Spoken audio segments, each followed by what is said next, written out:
नमस्कार। आज की ताज़ा खबरों में आपका स्वागत है। पेश हैं वे सुर्खियां जो आपको जानना जरूरी हैं। भारतीय मौसम विभाग ने 15 और 16 अगस्त को हरियाणा के कुछ हिस्सों में भारी बारिश की आशंका जताते हुए जरूरी सलाह जारी की है।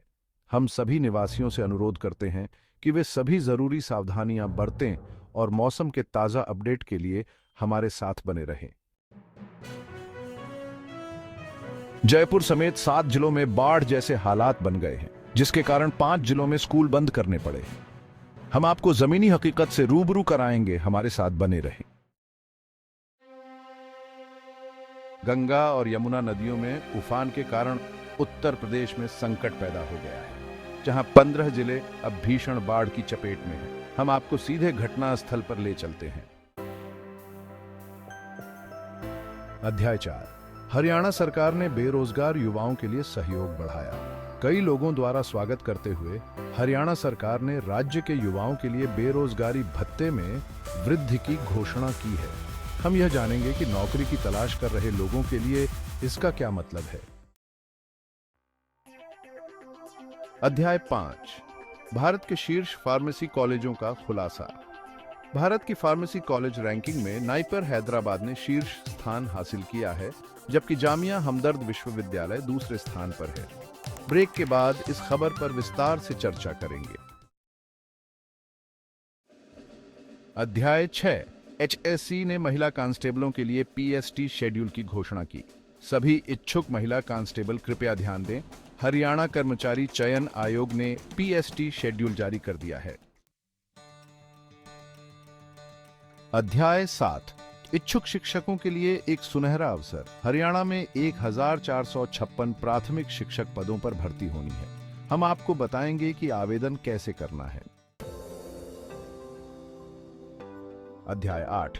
भारत तिब्बत सीमा पुलिस बल में हेड कांस्टेबल के पदों पर भर्ती हो रही है और आवेदन करने के लिए आपको केवल 10वीं पास होना जरूरी है। देश की सेवा करने का यह एक शानदार मौका है।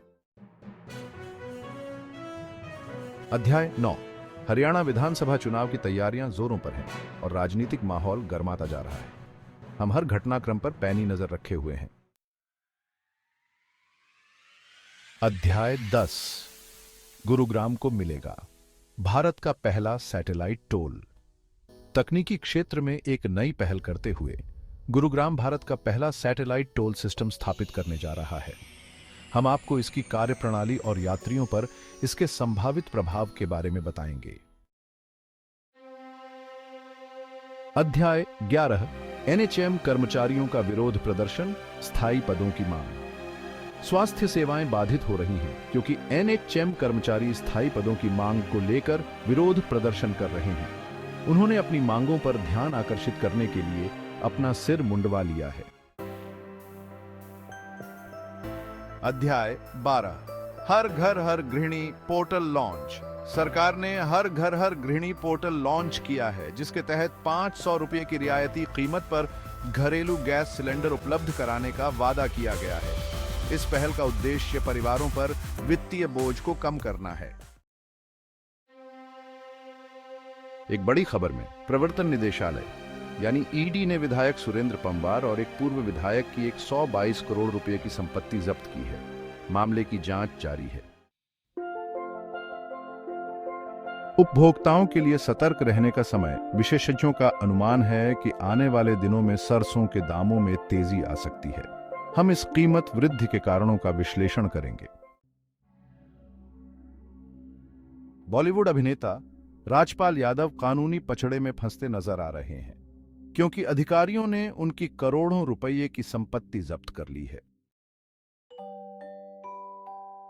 हंसी के लिए तैयार हो जाइए। लोकप्रिय comedy show the great Indian Kapil show का सीजन 2 बहुत जल्द आपके टेलीविजन स्क्रीन पर दस्तक देने वाला है। हिंडनबर्ग रिपोर्ट जारी होने के बाद अडानी समूह के 8 शेयरों में गिरावट देखी गई, लेकिन बाजार पर इसका कुल मिलाकर सीमित असर पड़ा। सोने की कीमतों में तेजी जारी है और यह 69,729 रुपये पर पहुंच गया है, जबकि चांदी फिलहाल 80,336 रुपये प्रति किलोग्राम पर कारोबार कर रही है। प्रतिस्पर्धा में बने रहने के लिए BSNL ने अपने 4G 5G universal SIM card को जल्द ही लॉन्च करने की घोषणा की है, जो निर्बाध कनेक्टिविटी प्रदान करेगा। मारुति सुजुकी इंडिया ने संभावित सुरक्षा खतरे को देखते हुए अपनी 2555 ऑल्टो K10 गाड़ियों को वापस मंगाने का फैसला किया है। वाहन मालिकों से अनुरोध है कि वे अपने नजदीकी डीलरशिप से संपर्क करें। पूरी दुनिया चिंता की नजरों से ईरान और इजराइल के बीच बढ़ते तनाव को देख रही है, जहां चीन ने खुलकर ईरान का समर्थन किया है। एक चिंताजनक घटनाक्रम में ईरानी सेना ने इजराइल पर सीधे हमले करने की इच्छा जताई है, जिससे व्यापक संघर्ष की आशंका बढ़ गई है। क्रिकेट प्रशंसकों में उत्साह है क्योंकि बांग्लादेश के खिलाफ आगामी दलीप ट्रॉफी में रोहित शर्मा और विराट कोहली के खेलने की संभावना जताई जा रही है। टूर्नामेंट 5 सितंबर से शुरू हो रहा है। आज की ताजा खबरों में बस इतना ही। आज हमने कई अहम मुद्दों पर बात की, जिसमें आने वाले मौसम की जानकारी और उसका असर, नौकरी से जुड़े जरूरी अपडेट और राजनीतिक घटनाक्रम शामिल हैं। लेकिन आपको खबरों से अपडेट रखने की हमारी प्रतिबद्धता यहीं खत्म नहीं होती। दिन भर और भी अपडेट के लिए हमारे साथ बने रहें और हमेशा की तरह विश्वसनीय खबरों के स्रोत के रूप में हम पर भरोसा जताने के लिए आपका धन्यवाद।